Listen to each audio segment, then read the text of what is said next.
봅시다. 오케이.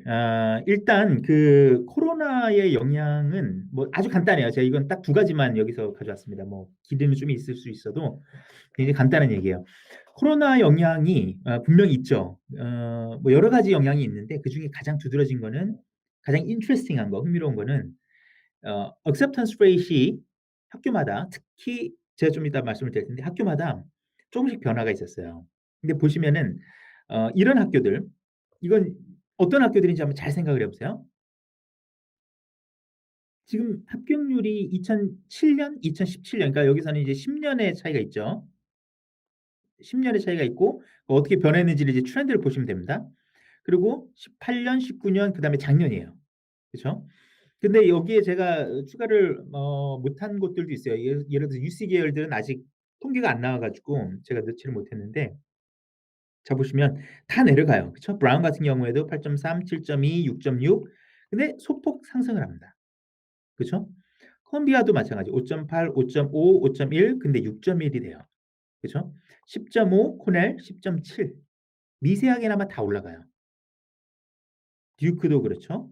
조지타운, MIT는 이거는 거의 어느 정도냐면 2017년보다도 높은 거예요. 이거 굉장히 높은 겁니다. 그죠? 굉장히 높은 거죠. MIU가 이게 이거 잘못된 것 같네. 21.3 같아요. 제 생각에 21.3이지 않나 싶은데 제가 이거 어제 입력을 할 때 잘못한 것 같네요. 여기도 분명히 늘었어요. 제가 기억하기로는. 늘어서 제가 1, 2세 넣은 거거든요. 왜냐면 준 곳들도 있어요. 시카고도 마찬가지입니다. 예, 시카고. 저 이번에도 시카고 여러 명 갔는데 시카고도 6.2%. 예, 굉장히 이게 한 학교가 그럴 수는 있어요. 근데 예를 들어서 이런 학교들이 다 이렇게 늘었다고 한다면 이것은 무슨 의미가 있죠. 그쵸? 이게 무엇을 뜻하는지를 한번 생각을 해 봐야 됩니다. 펜실베니아도 늘었고요. USA는 굉장히 많이 늘었어요. 그쵸? 이게 캘리포니아라서 더 그런 점이 있을 수 있을 것 같아요. 왜냐면 캘리포니아가 그 코로나 때문에 타격이 굉장히 많은 큰 그것 중에 하나였으니까. 근데 이게 굉장히 흥미롭습니다. 여기 있는 학교들이 어떤 학교들일지 한번 생각을 해 보세요. 자 그래서 보시면 이런 학교들이 다 어떤 학교들인가요? 굉장히 굉장히 셀렉티브한 학교들이고 즉 쉽게 얘기하면 들어가기 힘든 학교들이고 두 번째로는 여기에 공립학교들이 없어요. 그래서 공립학교들은 실제로 굉장히 인터레스팅한데 제가 그 표도 준비를 하려다가 이제 너무 길어질 것 같아 가지고 그냥 안 했어요. 안 했는데 그 공립학교 같은 경우에 오히려 대부분의 경우에는 합격률이 떨어졌어요 조금씩. 그러니까 쉽게 얘기하자면 굉장히 들어가기 힘들고 그다음에 수업료가 등록금이 비싼 학교들이 굉장히 뭐라고 할까요? 그 선호 현상이 좀 떨어졌다. 그게 아주 작은 트렌드입니다. 예 그죠? 그리고 공립학교들은 오히려 훨씬 더 늘었어요. 합격률이 떨어지고 지원자 수가 훨씬 더 많이 늘었습니다. 예. 그러니까 이거는 아마 경제적인 여파 때문에 그럴 거고 이것이 우리에게 얘기하는 바는 뭐냐면 이게 굉장히 재밌는 점이에요. 이것이 의미하는 거는 우리 이제 아마도 뒤에서 대학교 진학에 관해 가지고 그 네 번째 부분에서 아마 Q&A가 있을 텐데 이미 어 아시아 학생들이 진학을 지원하는 데 있어서 대학을 지원하는 데 있어서 사실은 오히려 좋은 기회일 수도 있어요. 지금 이 상황이. 항상 그랬어요. 우리가 그 금융위기가 왔을 때도 외국인들 즉 그 국제 학생들한테는 해외 학생들한테 굉장히 좋은 기회였습니다. 왜냐하면 합격률이 실제로 올라갔고 심지어 공립학교 때도 그때는 올라갔었어요, 합격률이. 왜 그러냐면 full tuition을 내는 학생들을 훨씬 더 좋아하기 때문에. 그러니까 그게 아마 맨 마지막인가 그 financial aid 받을 수 있는 방법에 대해서 질문하신 분이 계셨는데 financial aid는 financial aid는 사실 외국인한테 점점 받기 힘들어집니다. 예.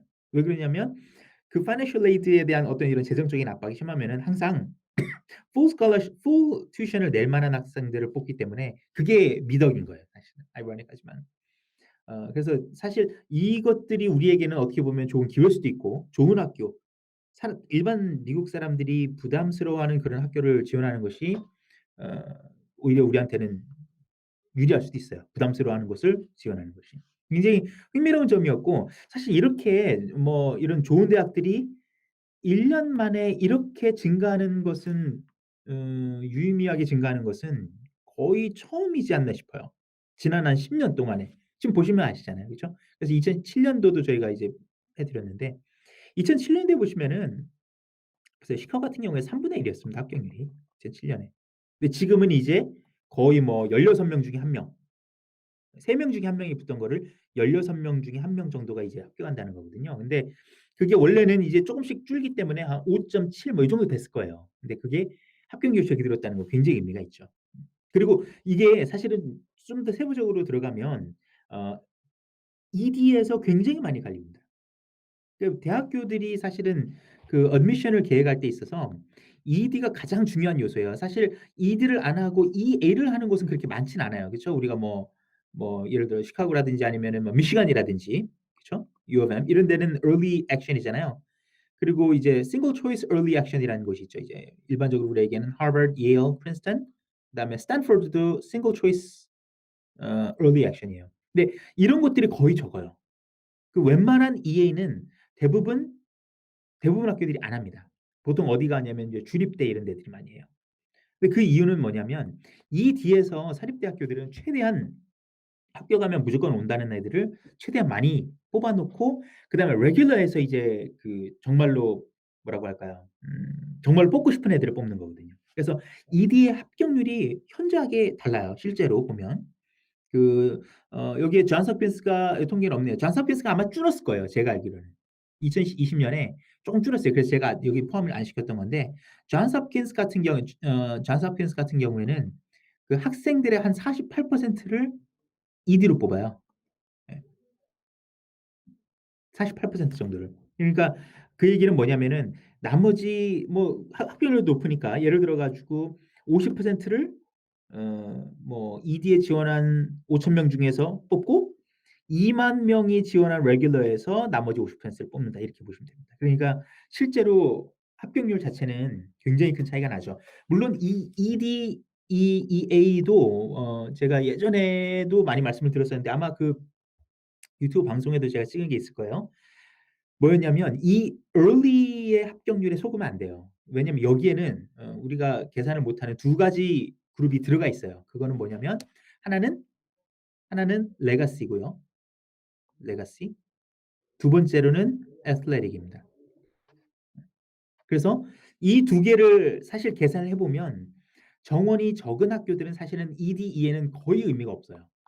그렇게 유리하지도 않아요. ED면은 그나마 좀 근데 E에는 아무 의미가 없습니다. 그게 어디냐면은 바로 이런 학교들이에요. 하버드, 예일, 프린스턴, 스탠포드 같은 경우에는 저 early action이지만 그때 하는 학교들 합격하는 학생들 중에 상당수가 레거시와 애슬레틱이에요. 제가 이거 구체적으로 숫자까지 해 가지고 계산하는 거를 보여드린 적이 있어요. 예전에 뭐였냐면 제가 기억하기로는 하고 유펜이었나 그럴 거예요. 이거를 제가 총 early action ED죠. early decision 합격자, 지원자, 합격자, 지원자, 합격자. 그다음에 여기에서 마이너스 legacy, 마이너스 athletic. 그러면 실제 지원자, 이 두 개가 아닌 실제 지원자, 그다음에 실제 그 사람들 중에서 합격하는 걸 비교를 해 드려요. 근데 다버스 같은 경우에는 오히려 ED가 계산해 보니까 ED가 거의 무의미할 정도예요. 레귤러 디시전의 합격률보다 조금 나왔어요. 아주 미세하게 나왔습니다. 예 더 좋았고 그 펜 같은 경우에는 유펜 같은 경우에는 그게 굉장히 의미가 그래도 있었어요, ED가. 그 얘기는 뭐냐면 워낙 뽑는 풀 자체가 크기 때문에 레거시랑 애슬레틱을 제외하고 그 사람들한테 어드밴티지를 줘 가지고 그 학생들에게 우선권을 준다 하더라도 나머지 early가 굉장히 많았기 때문에 그게 좀 유리했다는 겁니다. 그쵸? 아무튼 뭐 이거는 아마 그 영상 찾아보시면 있을 겁니다. 제가 녹화를 해 놨어요. 그리고 사실 이 내용은 제가 설명회 때도 많이 말씀을 드렸었어요. 자, 한번 다 지우고 한번 가서 볼까요? 그래 두 번째로는 그래서 정리하자면 acceptance rate이 코로나 때문에 조금씩 올라갔다. 이거는 제 생각에는 올해도 크게 다르지 않을 거라 저는 봅니다. 네. 저는 그래서 개인적으로 예측하기로는 2020 년에 가깝지 2019년 다음에 더 내려가야 될 것과는 별로 가깝지 않다. 저는 이렇게 봐요, 올해도. 그래서 올해가 굉장히 재밌을 거고 그거 연관된 얘기가 바로 이겁니다. Test optional, test blind. 이건 뭐냐면 테스트를 아예 보지 않는다는 것과 테스트를 내도 되고 안 내도 된다 이거예요. 근데 이 리스트가 굉장히 길어요. 한 지금 보시는 게 한 두 페이지, 세 페이지 이렇게 되실 텐데 제가 보여드릴게. 그거는 그나마 우리가 좀 들어본 학교들만 남겨놓고 나머지 싹 지운 겁니다. 그래서 이 리스트는 어 저희가 어 유튜브에다가 링크를 걸어 드리든지 할게요. 뭐 저희가 구글 닥에다 올려 놓고 그걸 링크를 걸어 드리든지 하겠습니다. 이 영상에 댓글로 저희가 달아 드릴게요. 뭐 궁금하신 분들은 가서 보시면 됩니다. 이게 괜찮은 학교들이에요. 근데 재밌는 것은 지금 트렌드가 뭐 이것도 이제 SAT 관련 질문에서 이제 나중에 나오겠지만 SAT를 봐야 되느냐 안 봐야 되느냐 이 질문과도 연관이 있죠.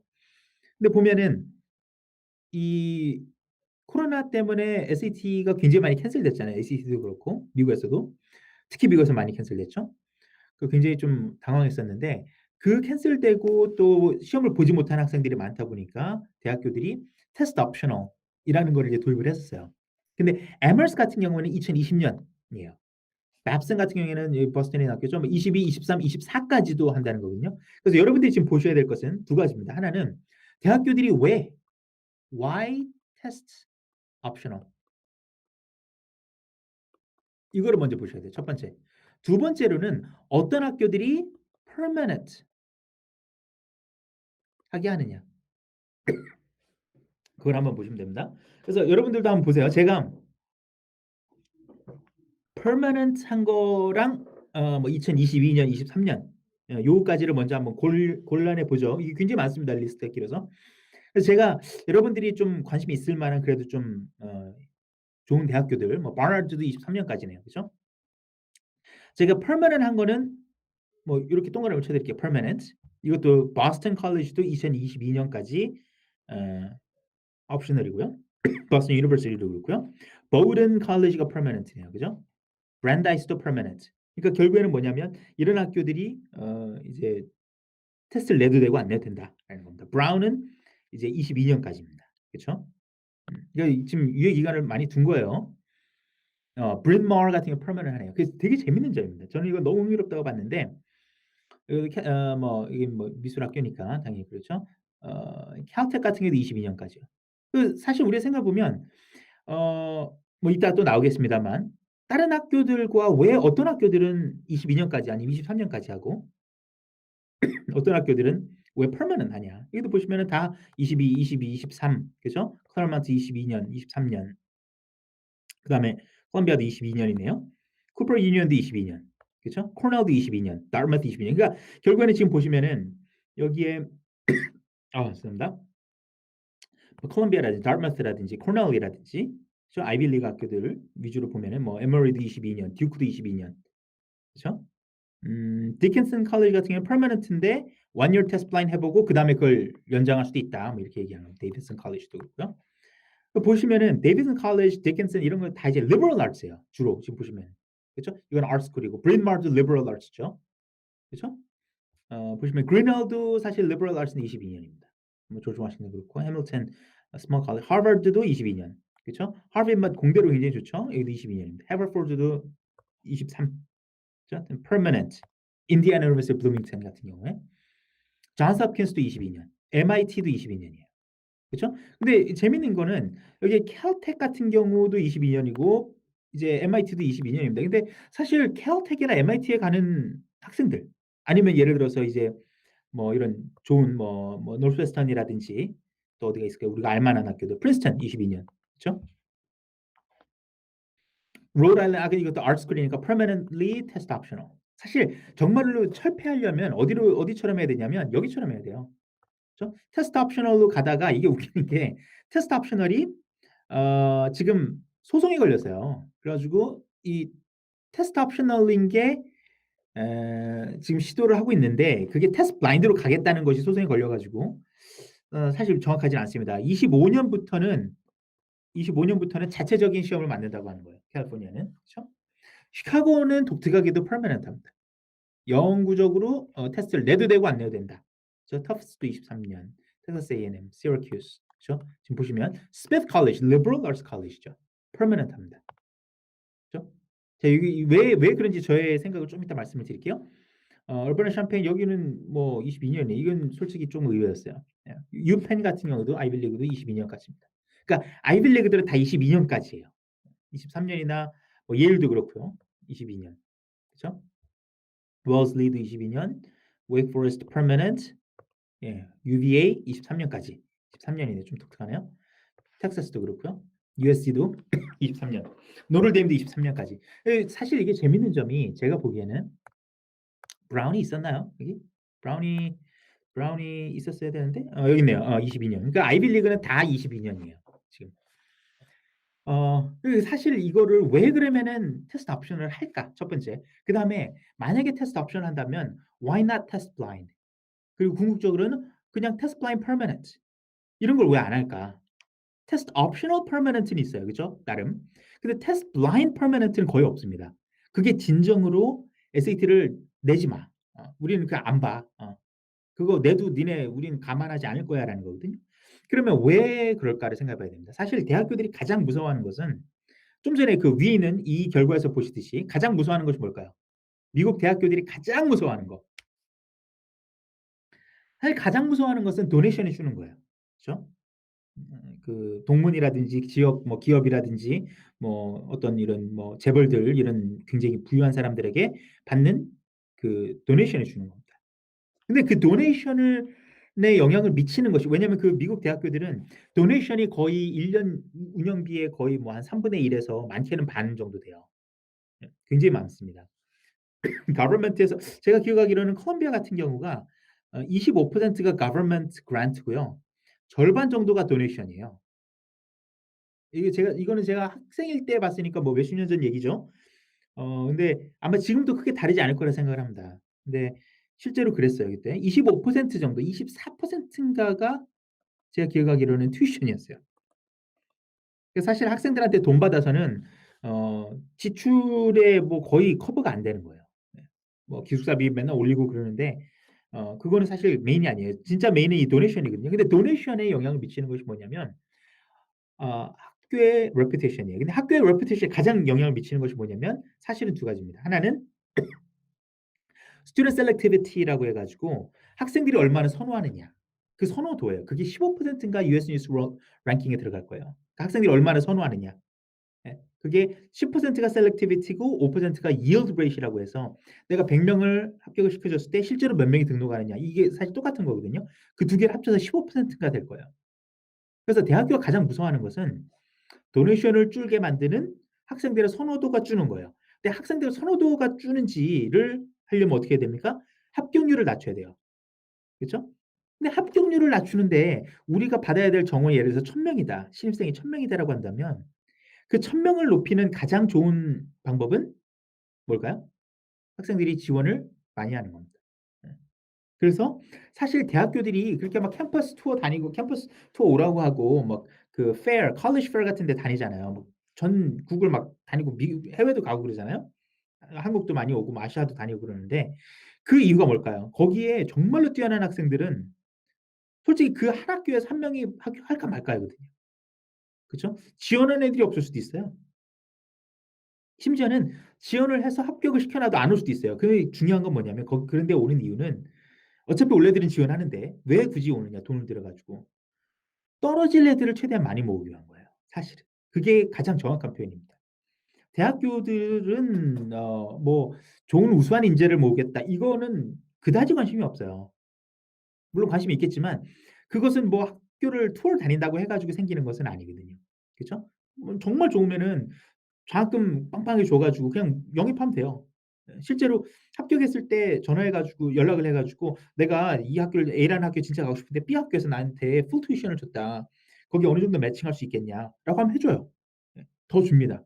저도 해 봤어요, 학교 다닐 때. 그래서 실제로 더 줘요. 예. 근데 지원하는 사람들을 늘리기 위해서 가장 중요한 것이 뭐냐면 바로 이 테스트 옵셔널입니다.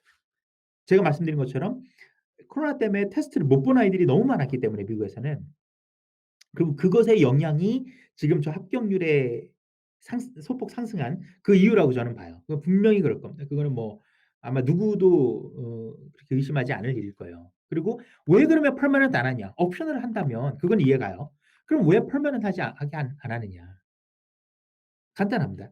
미국 대학교들이 떨어질 애들을 포함해서 많이 모으고 싶지만 동시에 모으고 싶은 것은 동시에 유지하고 싶은 것은 다른 학교와 자기들을 차별화할 수 있는 거거든요. 그거는 결국에는 어 랭킹이나 아니면 수치상으로 나타나고 합격률 이런 걸 포함해 가지고 학생등 1 인당 쓰는 대학교가 쓰는 재정적인 비율 이런 거는 통계는 살짝 들어요. 5%가 들어갈 겁니다, 제가 알기로는.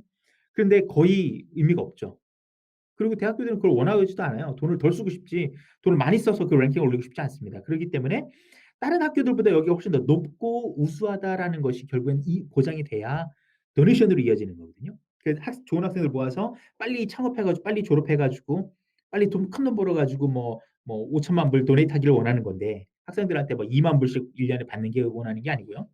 근데 그걸 하기 위해서는 결국에는 퍼머넌트 하면은 결국에는 이런 모든 학생들을 음 객관적으로 평가하고 고로 대학교들을 서열화할 수 있는 그런 도구들을 좋은 대학교들은 포기를 먼저 안 해요. 그게 가장 포인트라고 저는 생각을 합니다. 그래서 우리가 상식적으로 생각을 해 보면 우리가 옵션을 한다면 당연히 퍼머넌트하게 그냥 아니면 테스트 블라인드 그쵸? 테스트 블라인드 쪽으로 가는 게 맞는데 왜 그럼 하지 않느냐. 이걸 한번 우리가 생각해 볼 필요가 있다고 저는 생각을 합니다. 굉장히 재밌어요. 그래서 이거 한번 그 시간 나시면 어 한번 보시기 바랍니다. 굉장히 재밌습니다. 저도 보면은 NYU 같은 경우에는 사실 그 상당히 흥미로운 학교 중에 하나인데 NYU가 SAT2가 옵셔널 된 게 한 거의 10년 정도 됐어요. SAT도 옵셔널입니다 원래. 그죠? SAT 1을